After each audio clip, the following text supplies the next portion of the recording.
How's everyone doing? Welcome. Kieran, how you doing? Good morning or good evening, wherever you are in the world. Town hall time, guys. It's been a little while, so good to get this going. When was our last town hall? Shoot, a little while ago. I think it was with Aaron. It was definitely a little while ago. I think it was about fuel related things, definitely. Mm-hmm. But yeah, we can go ahead and get started. Yeah, we have a little bit of an agenda here, so if you want to save your questions to the end, hopefully we'll answer most of them throughout. And we got some questions all over the place, but like I said, there's a little bit of agenda, so we'll try and kind of stick to that a little bit. But yeah, I think we can go ahead and get started, Kieran. First thing we were just going to go over was the new roadmap and how PB3 is going and why we are where we are. You want me to just jump in? Oh yeah, I was just gonna have you, kind of give your high overview of where things are at and how you feel about it, and.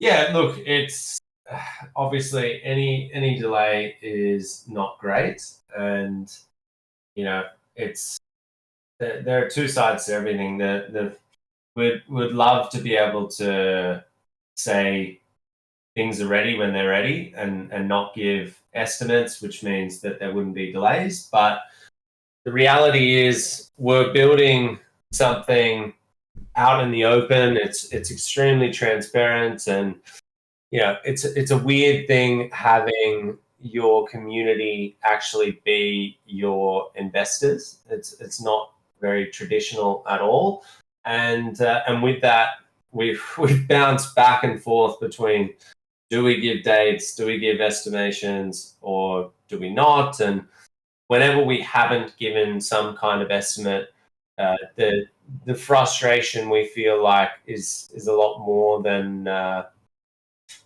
when we do, and then potentially don't hit dates.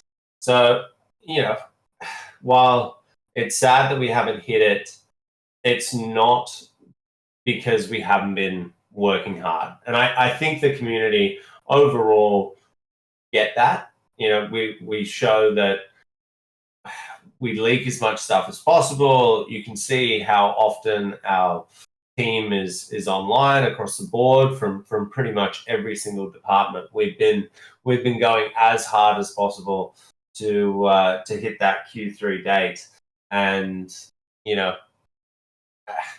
it's frustrating. It's frustrating because you and I just played a game, and you get pretty much all the way to the end, and it crashes, and it's super frustrating for me because I was smoking you in that game, but I don't think you were. yeah, well, but it's all coming together, and I think we just can't.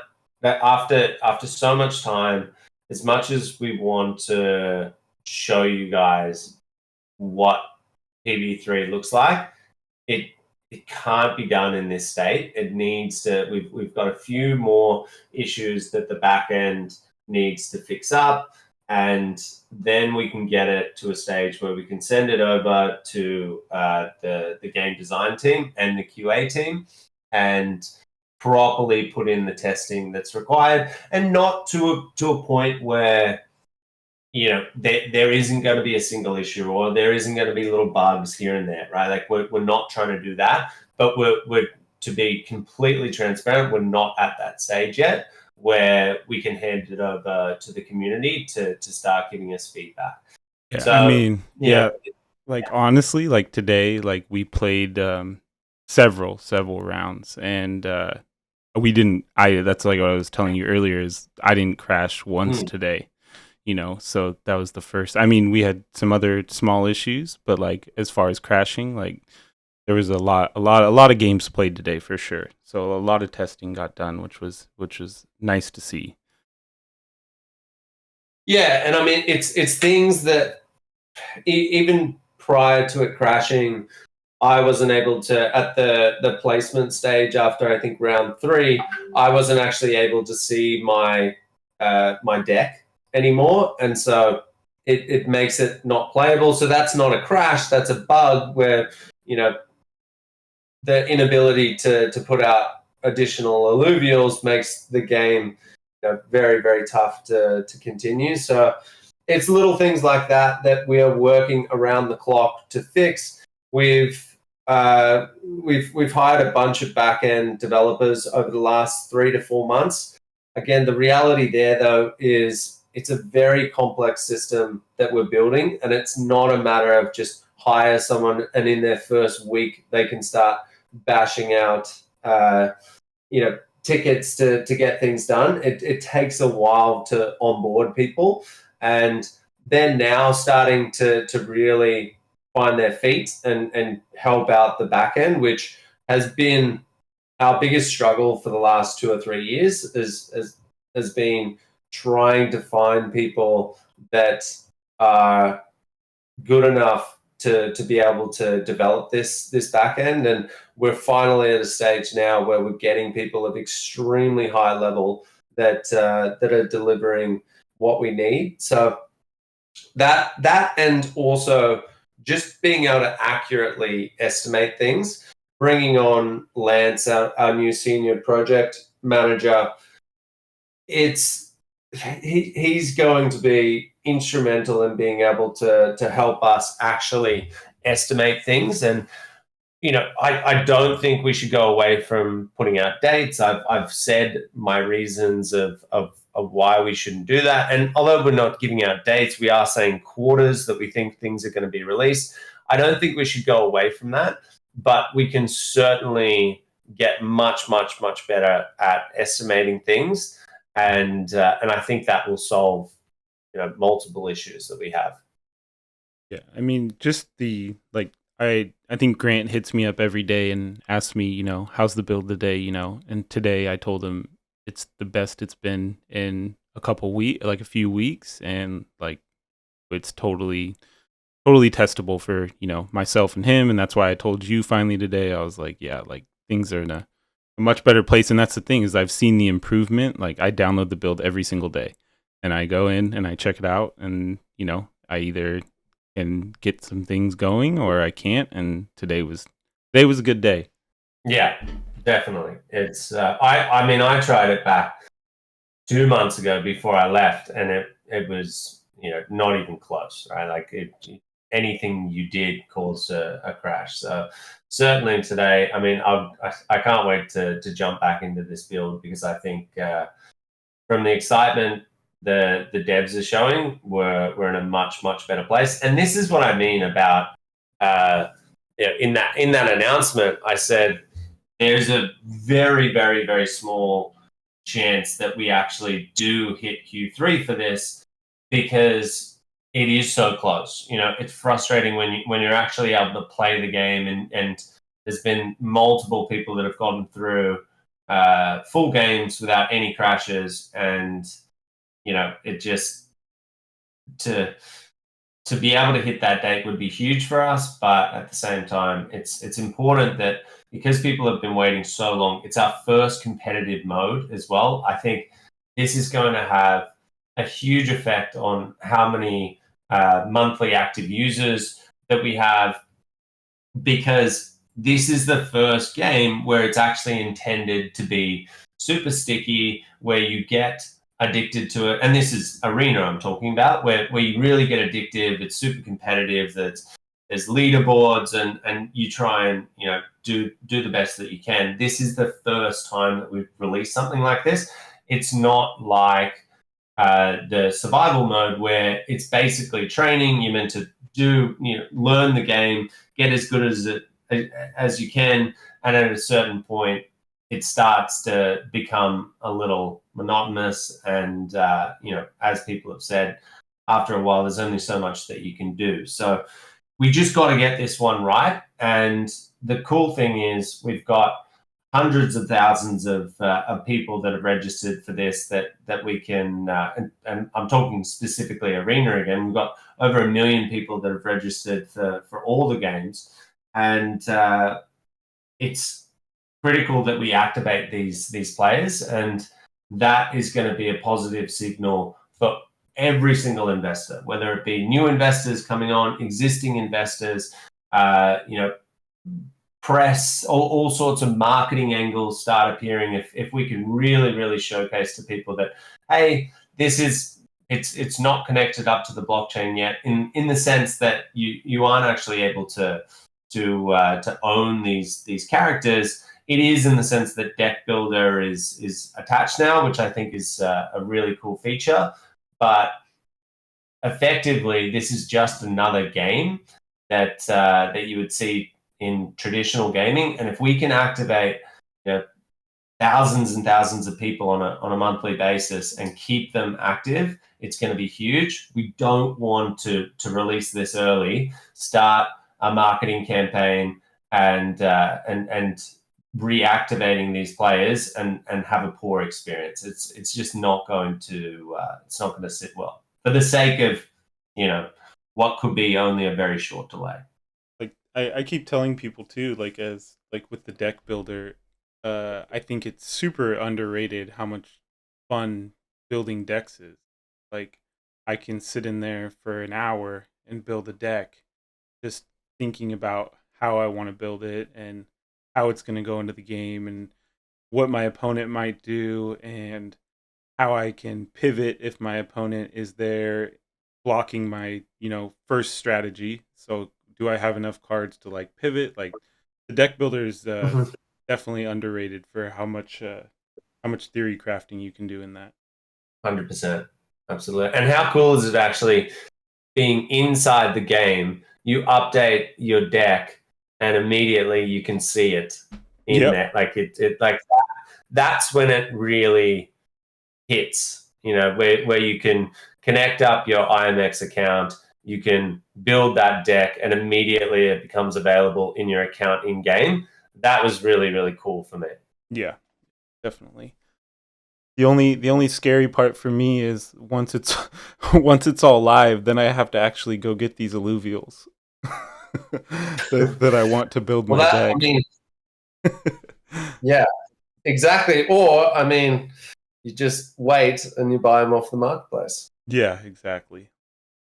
Honestly, I probably don't have the time to go get them, so I'll probably end up doing that. But yeah, definitely. Yeah, we just had a meeting before this on the new Illuvidex build, and we were talking about those sorts of features, right? I think there's going to be a huge amount of arena players that take that route where they don't want to go into the overworld. They'll let someone else do that, and then as things become available on the Illuvidex, they're going to just go and buy a whole deck. And we're talking about it because right now there's only the ability there's no like cart feature where you can put in 20 Illuvials, you can put 5 augments, you can put some armor, you can put some weapons. There's going to be people who start the game, and in order to do that, to build out your deck, you're gonna need to have to do that. So buying that all at once and making that like a 5-10 minute experience is much better than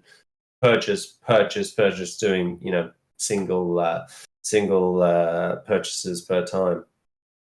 Yeah, like I would also like to see at some point just being able to like sell an entire deck, right? Like, make your deck and then just boom, sell all those reveals at once, augments, suits, everything at once. And then you're good to go, Even if they're smaller end decks, like cheaper end decks, but at least you get everything at once and then you're good to go into the game. And there will be people who do that. Like there will be overworld farmers that literally go into the overworld. There's going to be a bunch of pros that come out and say this is the meta deck that they use. It's super powerful. And there's going to be farmers that literally go out into the overworld, try and get that exact deck. And then features like that are definitely going to be down the track where you can literally go in and buy an entire deck of some influencer or some professional or whatever. So, we've been talking about this for 3 years, across having an interoperable universe like this. And the thought of it, like just going into as soon as you start using the deck builder, it starts making sense where you're like, hang on a second, like this attached to the overworld is ridiculous. Like you start thinking how many different strategies there are going to be to, as a player, like to earn from it. Do you just go into the overworld and that's your jam, or are you going to try and skip that part, buy them off someone else and get them at the best prices you can, like, and then try and win tournaments, and then you've got the zero side of it. Like, it's really, really starting to take shape now, and it's pretty fucking cool. Yeah, I definitely was more hyped up today. I think we were in there pretty much yelling at each other in the internal chats today, so it was a good one. It was some good testing today, definitely. Well, one of the other questions, kind of while we're on topic of open beta, like, how do you feel about like the time? Like, I know we said Q1 now, and then how do you feel about the timeline for feedback? Like, so if PB3 comes out, let's say mid Q3, or Q4, then like, is that enough time to test it and get it polished and good and balanced, for open beta? So two things there. The first one is it's going to be open beta, right? So, and this is where I say, like, if it's still a beta, right? If as long as there isn't crashes, as long as your experience is good, if we're getting tons and tons and tons of feedback about the game design and how to change it to make it better from the community, that's totally fine in a beta, right? So I honestly think that as long as we can get the back end and all of the elements functioning in a way that makes it a seamless experience, and there's no bugs and issues going through, then that is fine, right? Like, not having enough feedback, not having enough time to gather all of that feedback is okay, because we're going to be going extremely hard once this thing gets to open beta to implement a lot of the feedback that comes through, if we think it makes sense. And the second part there is bringing on Lance is going to help us with that estimation, right? So right now, the team thinks that Q1 makes sense, but that roadmap has always been subject to change.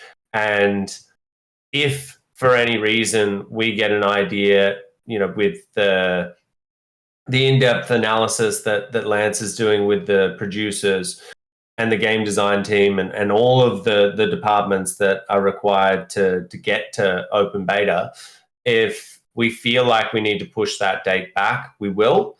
But from my sense of where we're at, I'd much rather get something out as soon as possible, even if it means that there's tons and tons of feedback that comes through with a live open beta. I still think that that's okay. Scope wise, like, we're pretty much locked in with final scope, right? Oh yeah, 100%. Absolutely. We're not definitely not adding anything else. Yeah, I mean, even like a lot of people actually, because Grant leaked all those Illuvials in the overworld. Like, that's not something to expect like at the beginning of open beta. Unfortunately, I don't think, right? No. All right. It would be cool, but yeah, no. I will say with Overworld, there will be some surprises. One of the things that we're going to try to do over the next, 4 or 5 months is keep some things under wraps. So when you go into the overworld, when you go into arena, there are going to be some things that you haven't seen before. Our prior strategy has been literally leak everything, and I think that has some serious advantages, and it's been able to allow us to show that, hey, we are actually building, we're constantly updating things, and things are getting better and things are looking better, all of that kind of stuff. But we are at a point where if we can sneak a couple of little things in which people get extremely surprised about, I think that would be a really good experience. So we aren't telling him which Illuvials are going to be coming? Oh, we can we can tell them which Illuvials are coming. So, well, the good thing is for open beta, all of the Illuvials will be done.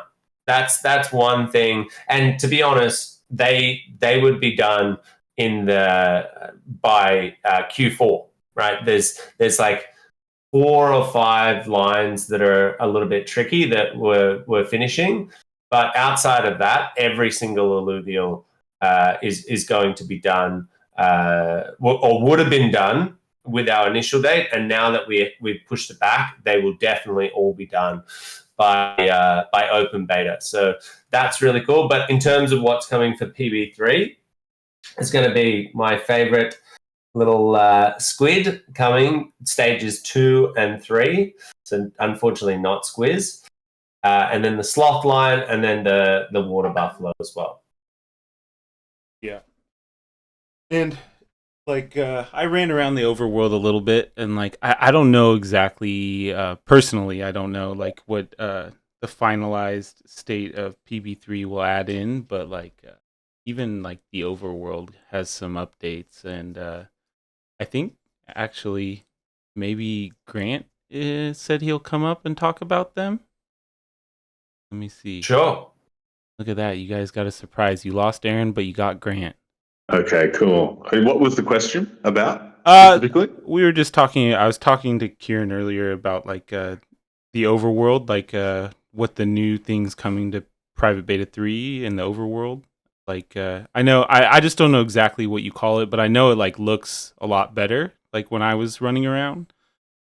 And Yeah, so three major things have happened. Like obviously a lot more than three things, but three types of things have happened. We've improved the pathability of the levels. So one of the issues, and this is mostly to do with Crimson and Abyssal, was you kind of get lost in places, and until you see how people play the game on stream, when there's no bias, it's very difficult to determine if people are going to get lost. And because, as developers, we know the levels inside and out, with and without paths. So we've gone in and made sure that all the pathing is as good as possible on Crimson and Abyssal, so you won't get lost. Basically trying to direct the players around the map a little bit more. The other thing is optimization. We've continued to do massive amounts of optimization on pretty much everything. So shaders, lighting, materials, the amount of shader instructions, which gets down into like, can we make the game look the same while being less complex on the back end of things? And, that's something that you should notice improvements in terms of just general frame rate. And the other big thing is we've recalibrated all the color space across our entire game. And this is something that I'm going to do on a showcase with Mark. But basically, we're the first game ever to update our color workflow to be in line with modern film workflows.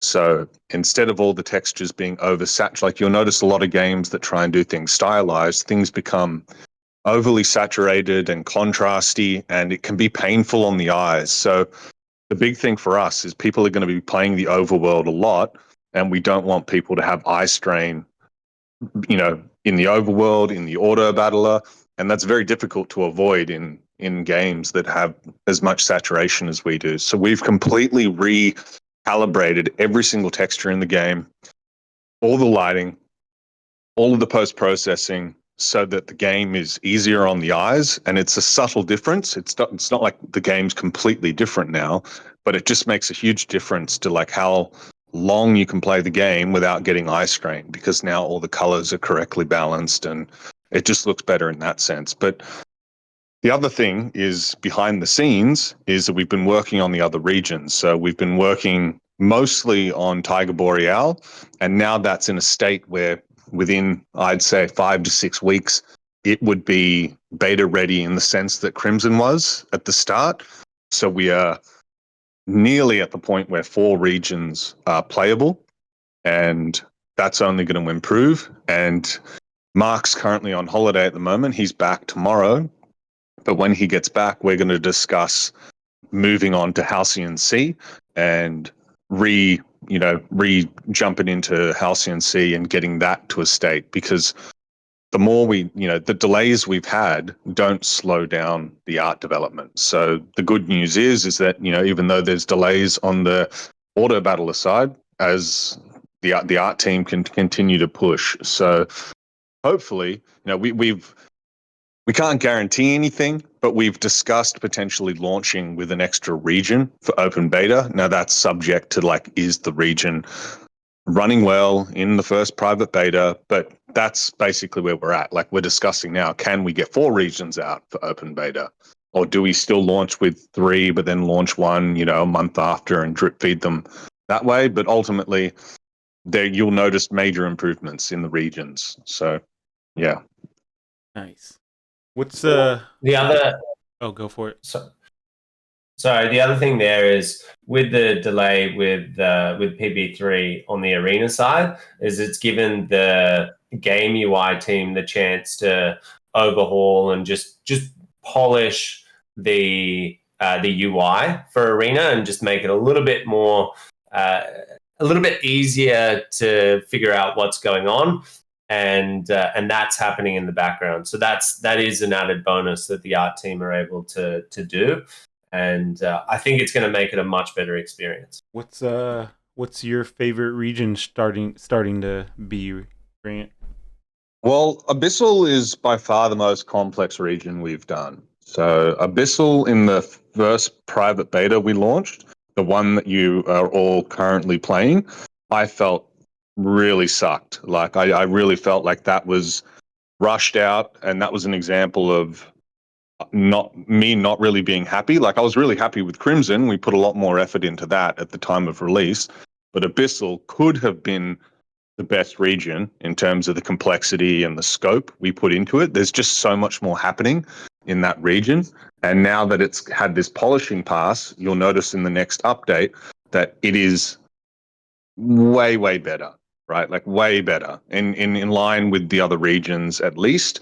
But for me, that is the best region. I think a lot of our internal team think it's the best region just because of how we've been able to pull it off while being complex. I think the big thing people don't realize is when I originally was told that we would do 7 regions for the game, I never thought we would get this quality.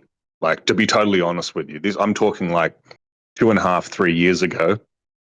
I had no idea the levels would be as massive as they are and the scope would be as big as it is. But for us to be able to pull off this is, it's massive. We have such a small team on the environment. We have less than 10 to 12 people realistically building out 7 of these regions, and we've got 4 in a really, really good state.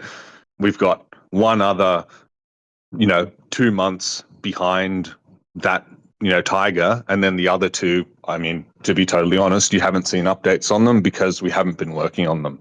I think the goal for us was just get the regions that people are going to be playing on day 1 to the best state possible, and then it's better to have those regions being good than launching with 5 regions that kind of half suck. So in terms of the environment and the art, I think we've really hit that milestone. So it's funny. I'm excited. Yeah.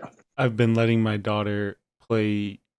I got her playing the arena a couple times, a week ago, but I've been playing chess with her a lot. So I was and she's gotten really good at chess. So I was okay, I'll let her play the auto battler. She played it, she liked it.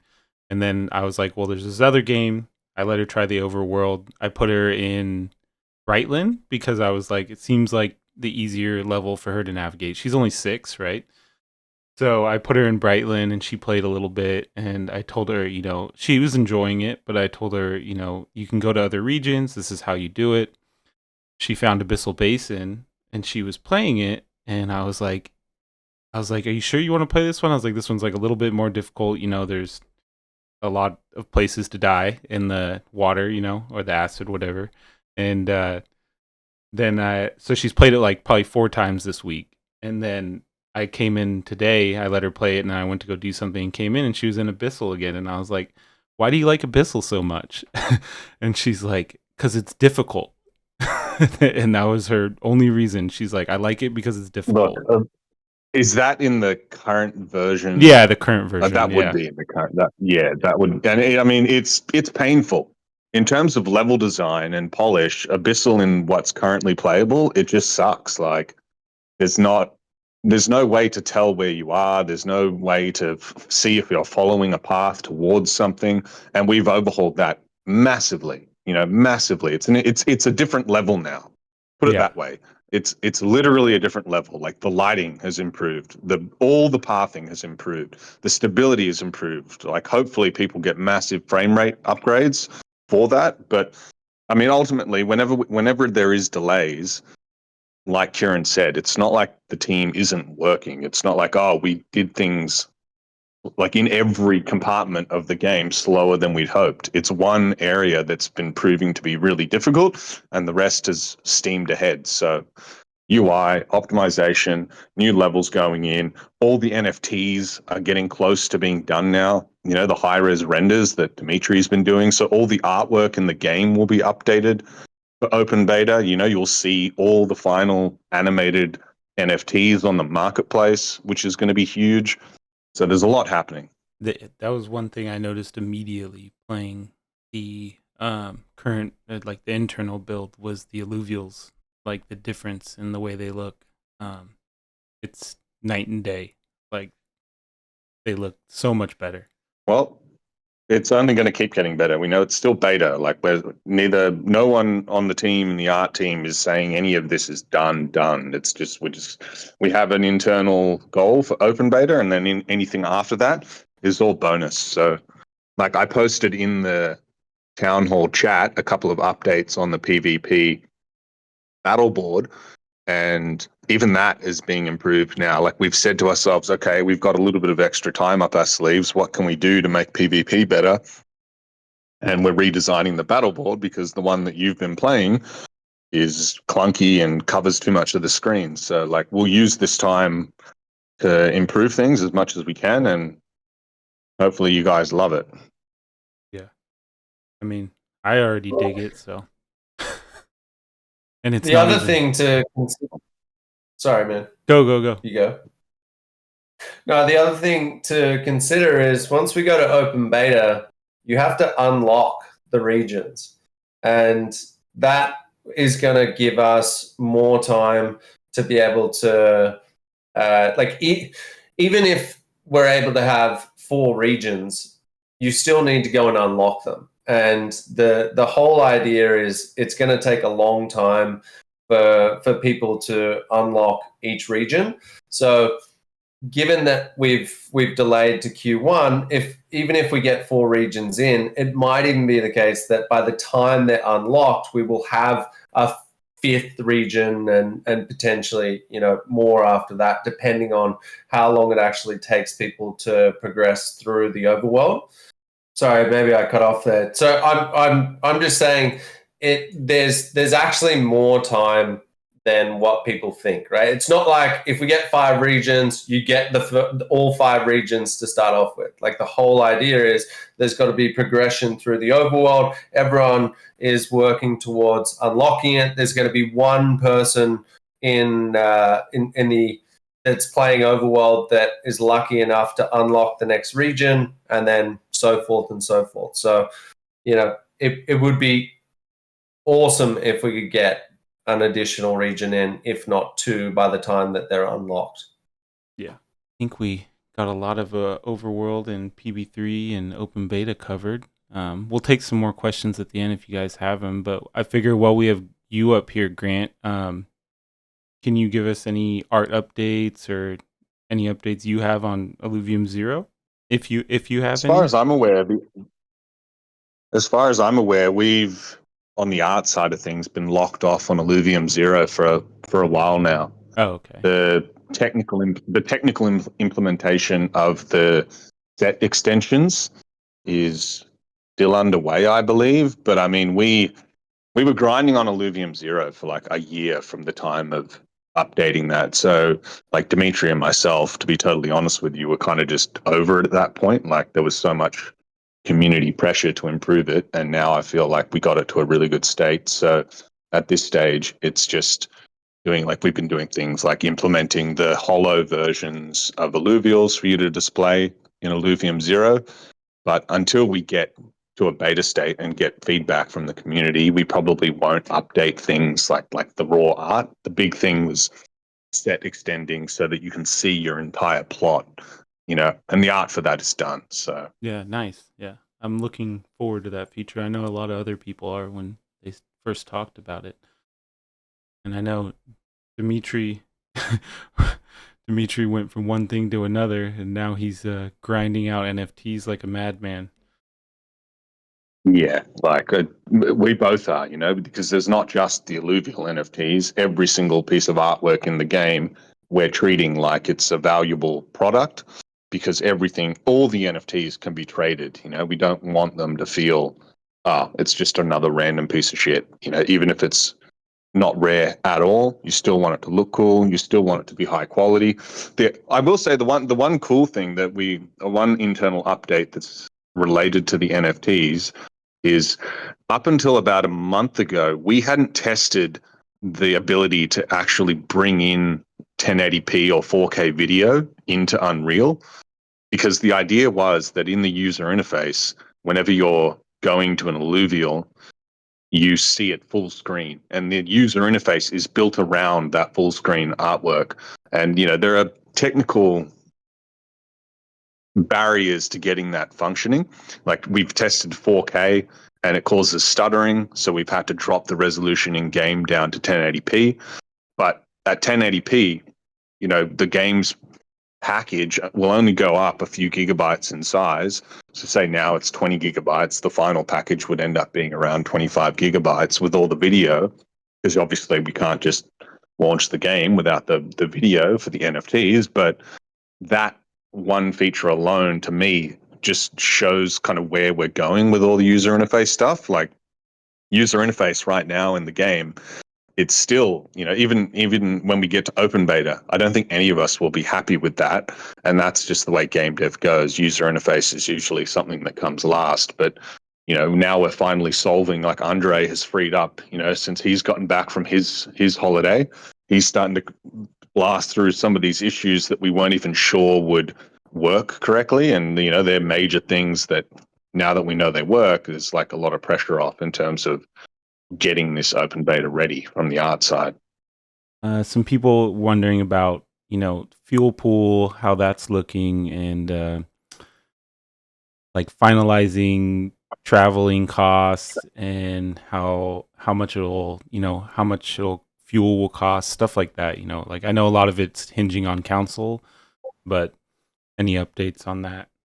So going to it's firstly, it's no longer the fuel pool, it's the fuel exchange, which I think is a really cool update.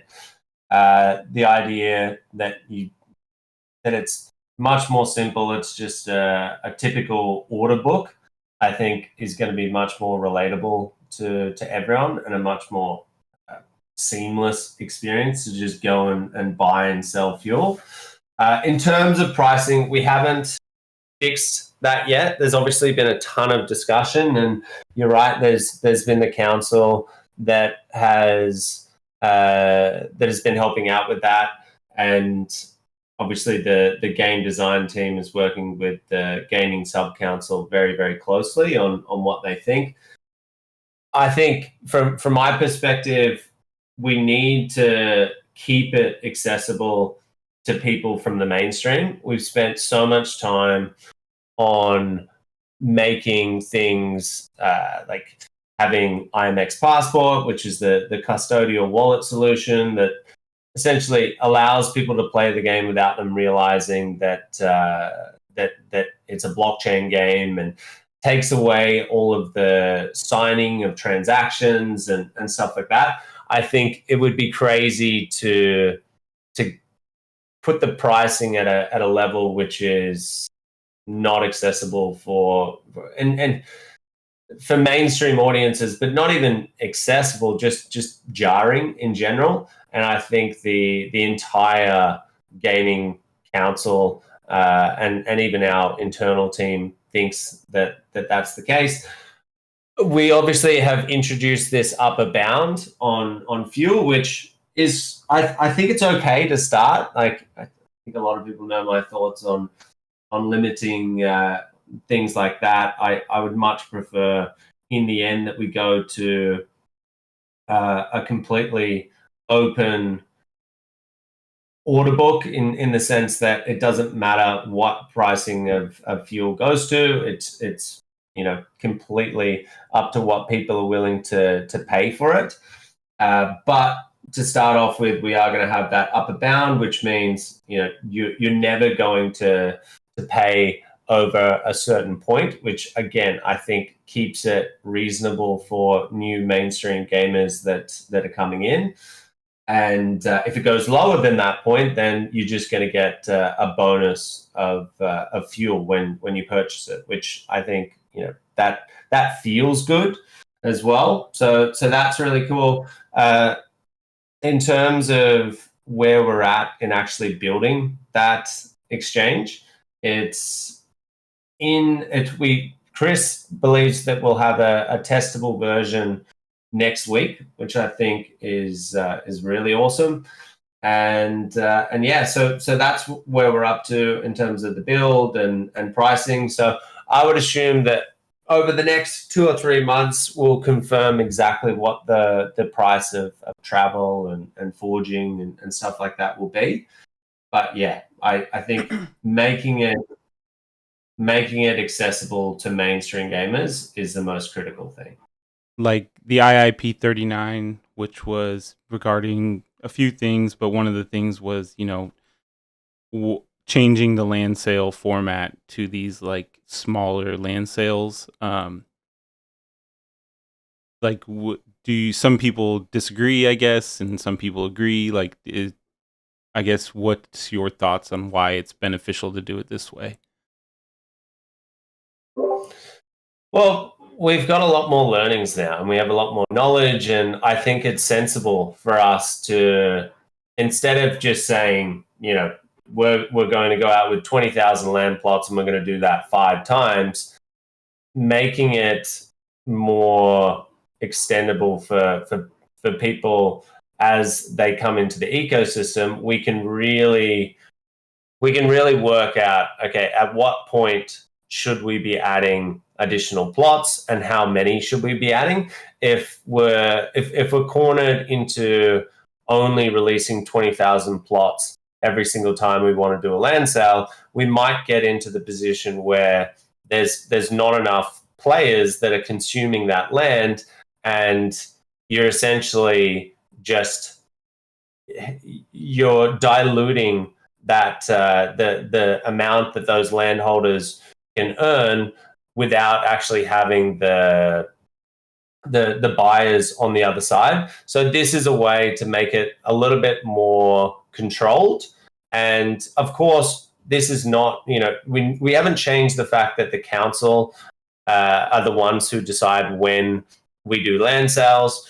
We're just changing that amount. So, and again, if it gets to the point where we add 1,000 plots and all of a sudden the demand for fuel goes up massively over the course of 4 or 5 weeks, the council can meet again and say, hey, now we're going to release 2,000 plots or 3,000 plots. But I think the main point there is it's much more controlled, and it's much easier for us to slowly release things as the demand increases and the amount of players increases. Yeah, makes sense to me. Nick brought up a good point that I didn't even think about ahead of time, but we had a whole meeting about, updating the website, and I think it's going to be really cool. So he was asking too if you wanted to talk about how we're fully making over that. Yeah, so one of the things that I was a little bit frustrating with I felt a little bit out of place with the website was having such a complex system of games and applications that are inside of this universe, and kind of piling it all into one place. And there's so much information, and there's so much information that's related to each game that they almost need to be like their own sub websites, if that makes sense. And so what we've done is we've improved the navigation, and then we've split out each game. So you will still see the interdependencies between the games, and you'll still realize that Overworld is connected to Arena, and Arena is connected to Illuvium 0, and you'll get a sense of their interoperability. But from a marketing standpoint, when we're going out to a whole bunch of teamfight tactics players and we're specifically targeting them, the way that the website's set out right now is it's kind of a little bit confusing, because you've got this you've got the city builder game, you've got the overworld, and then you've got the arena. And it's because it's not segregated, it's tough to get an understanding, and you might get a little bit confused when you first land on the Illuvium website. And what we're doing now is we're splitting that out. And so you'll get, if you are a teamfight tactics player and you hit the arena website, it's going to show you things that are relatable to the arena, right? Like, it's going to teach you, it's going to educate you about augments, it's going to educate you about the gameplay modes that you have, the Illuvials, and their abilities and stuff like that. Whereas the overworld has a completely different set of requirements, and then even more so, Illuvium 0 does. And so it's just a way to make it much more digestible by the different player personas. Yeah, I mean, just the... Oh, and I'm reading Nick's messages. Also, there's going to be a story section of the website, and there's going to be a lore section of the website. This doesn't mean that we're going to release it and you're going to get the entire storyline up front. It will be released in chapters or modules, however you want to call it. But yeah, it's just a much more inclusive website when it comes to educating people on the entire universe. And yeah, I think people are going to be pretty happy with it. As I think Grant's leaking some stuff as well. So just learning about the Illuvials as well, because one of the things that was a little bit frustrating with our existing website is when you hit the Illuvium.io, you don't get a sense of how big the universe is and how in-depth things are. Like, you obviously see some really cool graphics and stuff like that, but do you realize that there are 200 plus Illuvials, right? And there's a really, really cool module that you can go through where you can actually see every single Illuvial in... I'm fairly certain they're going to try and do it in 4K, but at least 1080p quality. And that will give you a sense where if you're like an influencer or some kind of YouTuber that's like, NFT games suck, that there's no quality there, just landing on that Illuvial section and seeing the sheer amount of them, the fact that they're all done in 3D, and the fact that they're all so unique and there's been so much thought put into it, that is enough to pique my interest to go, you know what, I'm going to register for this beta. And I just felt like we were missing that. The fact that we have 7 different biomes and regions that are ridiculously diverse and unique, like we just have to showcase it better. And that's what the new website is all about. Yeah, Grant just leaked it in the chat there for everyone to see. So... Plus, the Illuvidex is getting an overhaul as well. What we don't want is, we should be able to build our marketplace in a way that there's no reason to go to a different marketplace. And what we're seeing now is that people are even willing to pay a premium to do things like listing their assets just because it's a better experience on other marketplaces, or there's a few functions that make it easier to sell things and to realize like what's the value of things. And so these are all things that are going into the overhaul of the Illuvidex as well, which sits inside of that complete overhaul of the website. Yeah, I mean, I was gonna say that, like, me just looking at the video that he just leaked, I was like blown away. But now you can all be blown away. It looks really good. All the thought process that went into it and the planning, and to see it all come together, it looks really good. Well, I think that covers the website. We can get into something. Governance V2 had a few questions, not a lot. I know people didn't want to hear about it on Scoriox's AMA, so we can cover some things here. But, how do you feel Governance V2 is going overall? Do you feel like it's a good thing overall, or do you feel like it's been somewhat of a burden? I mean, do you feel? I guess, how do you feel overall about how it's been implemented? And should Governance V3 be being worked on right now? Like, those types of things. It's had its teething issues. I think if I had to say, has it been overall a net positive? I would say yes, but again, we've definitely had our issues. We've had core contributors that have, let's say, raised concerns and questions with their ability to actually do what they were hired to do. They're experts in their field, and I think it's definitely something that I wanted to cover because I think it stems from the community, right? Where governance is designed to make us decentralized. Now, that doesn't mean that governance is set up in a way that these sub-councils are actually going in and building and designing and creating, because that is what a core contributor should be doing. They are the experts. They've got 10 plus years in their field.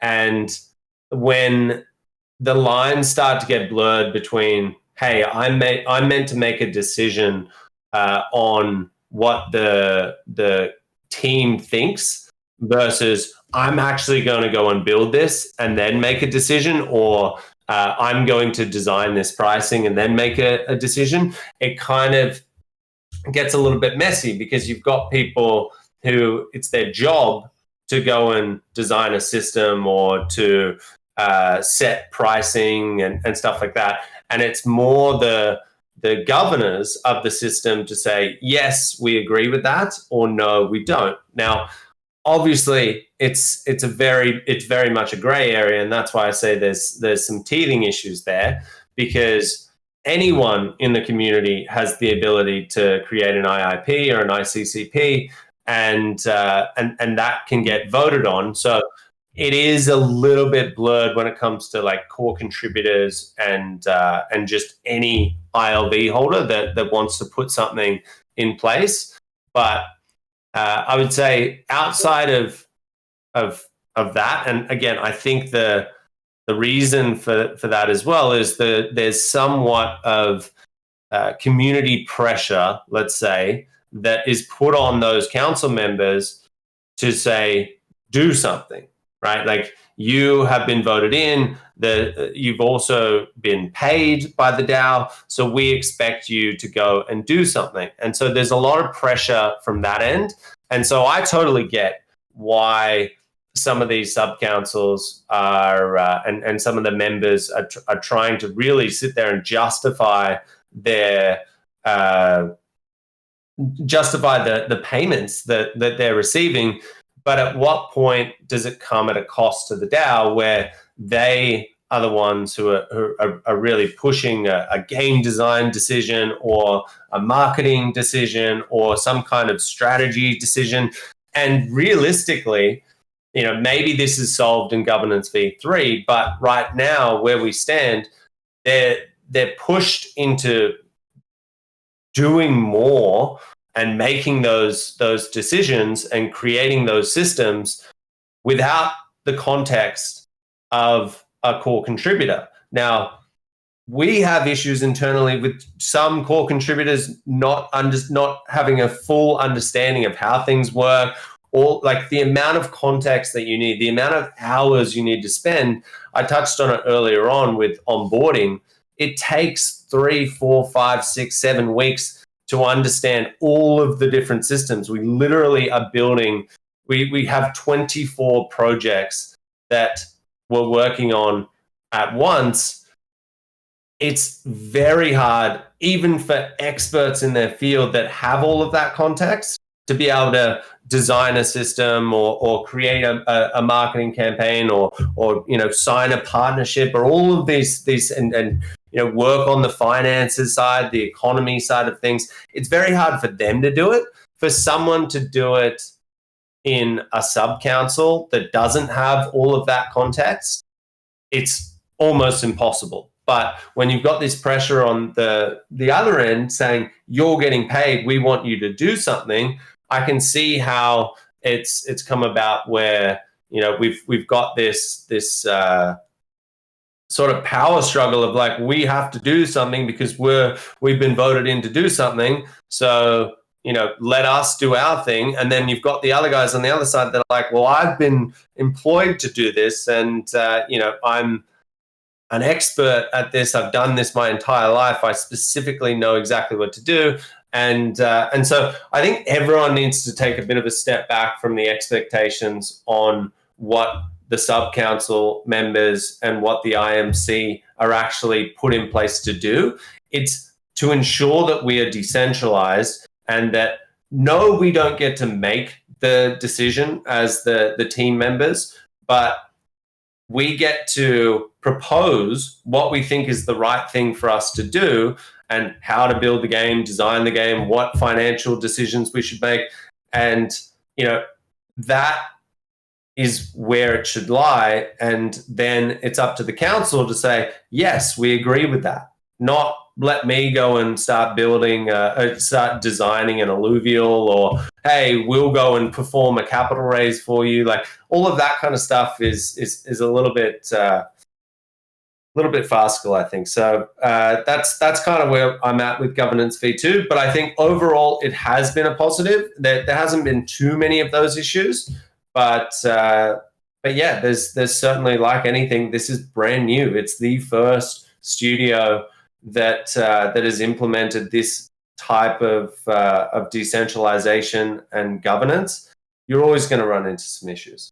Yeah, I had IMX asked me to meet with somebody that they were working with or somebody, and I met with this guy today, and they're starting their project, and their questions were specific about DAOs and governance, and they were asking, how it was and how I thought about it today, and I was telling them what I thought, but like one of my main points, and I said this before a few times, like, governments today don't have it figured out, and they've been doing it for much longer than we have, like, I think it's going to be a work in progress for a while, but I think for the most part it's gone pretty well, yeah, at least from my side of things. Yeah, agreed. Well, the couple other, I guess this is related to governance as well, because it's gone on in the chats, but as far as plans for liquidity, once the rewards run out, how do you see that panning out? So this was something that I thought could be a bit of an issue for us. So I brought this, or I think it was even prior to this epoch. So it was literally just the council. We didn't even have any sub councils in the previous epoch. And the reason was, I think it was just before we had removed the DAO's liquidity. There was about 40% of our volume was coming from was coming from the sushi pool. Now, I have been looking at it over the past week or so when this question came up again. What are we going to do when the rewards in that sushi pool run out? We're going to have a situation where everyone pulls their liquidity, and the slippage in that pool is going to go up, and it's going to make it harder to buy ILV. But the reality is now that sushi pool is less than 10%. So I don't think it's a problem that we need to solve. I think the rewards were in there to seed liquidity in the beginning. It's been 3 years of us giving out rewards. And what I believe will happen is we'll stop the rewards will slowly go to zero in that pool. And of course, you're still going to have a ton of people that stay inside that pool purely because you get the sushi fees from trading, and that will be it, right? There's the volume. If it's sitting at an average of 10% now, it might go to 5% after some people remove their liquidity because they're only in there for the ILV rewards. But it's only a very, very small problem. I think where it would be a much bigger problem is if people started to if we started to work out solutions where we add even more rewards, or some kind of SILV2 reward, which is going to fuck with the in-game stuff once we go live. Some sort of NFT bonus program is going to be not received well, and we can even go as far as changing the weights on that pool to say, hey, if you're in the ILV ETH pool, then you're going to get more of a higher percentage of rev distributions. Then you're going to piss off all the people that are in the ILV pool. And we're talking about 10% of our total volume goes through that pool now. If it only affects 5% of people, why are we trying to fix it? And my thoughts are it's that volume will just filter out through all of the other exchanges, and then away we go. Yeah. And I mean, there's also the centralized exchanges, all that stuff. I guess not everybody. Yeah, I mean, Binance was 40% of volume the other day. Like, there's if you look at the Uniswap pool right now, you don't get anything if you stake in if you stake your liquidity in that Uniswap pool, you get nothing. But there's still 4 or 5% of our volume comes out of that, and the reason is people want those Uniswap fees. Yeah, makes sense. If there's fees to be made, somebody will take advantage. Some people like to use Uniswap over SushiSwap, definitely. Dude, I didn't even use SushiSwap before Illuvium. Neither did I. That was that was the Santiago call. Yeah. But one of the, yeah. All right. Well, I think we answered a lot of the questions going on, and we've been about an hour. I got like 2 more. One of the questions, I guess, I think you answer this often, but we're months down the line now again, and as of right now, what do you see as like the biggest hurdle, to make sure open beta is a success and beyond? So it's going to come down to the gameplay loops. They need to be fun, right? And I think everyone is putting so much emphasis on PvP because that's something that they haven't seen yet, right? And they're kind of banking on that to be the thing that everyone goes, oh my God, thousands of active players because it's competitive. And that's fine to think that. And that's true. But the gameplay loop isn't in place for Overworld, right? And I think once people are actually able to capture an Illuvial and it's real, it's in their wallet, and they're able to either take that, put it into their deck and start playing in Arena, or they're able to list that on the marketplace, that's when that gameplay loop actually becomes real. and that's already in place. So that's something that I think people are missing, that you can play that game, you can go out, you can capture Illuvials, you can craft weapons, you can craft armor, you can do all of those things. It's just not real yet. So the minute that that's real, I think there will be less emphasis on PvP has got to be the greatest thing in the world. And that's why I talk about from day one, because there's going to be a ton of feedback.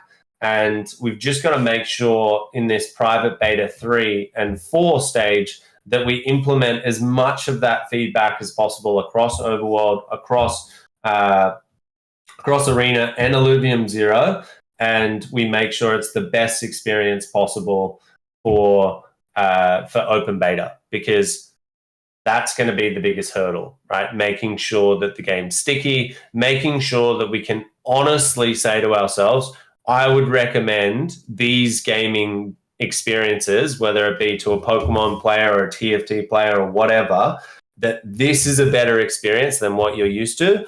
That's going to be the biggest hurdle to overcome. Everything else, is more like operational. There's marketing things that obviously we need to do a good job there. We need to ensure that we have the enough finances going into it. But I'm not worried about those things at this point. I'm worried about making sure that this is the best gaming experience possible, that we're truly the first AAA game where people aren't just bag holders sitting here and being like, hey, come play this game. It's amazing. You try it out. It's dog shit. You can actually honestly say to your friends, this is an awesome game. That's what I'm looking forward to. Yeah. And it's funny because like I said, I've been letting my daughter play a little bit, and she wakes up in the morning, because she wakes up in the morning and she's like, Dad, can I just go capture like one alluvial before school? I'm like, no, we have like 20 minutes to go, and then I pick her up to school and she's like, I just want to capture one alluvial. She's addicted already. And she's yeah, she's only played like the tier 0 region. She has like, like captured like 5 or 6 alluvials now, all tier 0s, but like she's like pretty hardcore on it already.